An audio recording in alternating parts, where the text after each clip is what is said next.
Hi friends, దొండకాయ ఉల్లికారం ఒకసారి ఇలా చేసి చూడండి, చాలా బాగుంటుంది.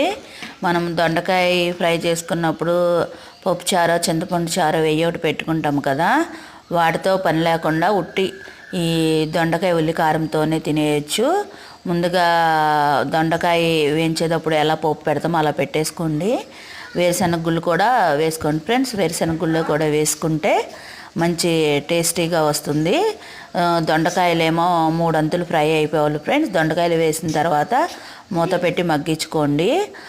నేను మీడియం సైజు ఒక పెద్ద ఉల్లిపాయ ఒకటి తీసుకుని అందుట్లో కొంచెం జీలకర్ర, వెల్లుల్లిపాయ, కొంచెం కారం, సాల్ట్ అంటే మనకు టేస్ట్ తగ్గట్టు వేసుకుంటే, అక్కడ ఉన్న క్వాంటిటీ బట్టి నేను 1/2 కేజీ తీసుకున్నాను కాబట్టి ఒక ఉల్లిపాయ క్వాంటిటీ తీసుకున్నాను. మిక్సీ పట్టేసేసి, కాకపోతే వేగటానికి దొండకాయ ఫ్రై మీద కొంచెం టైం తీసుకుంటుంది ఫ్రెండ్స్.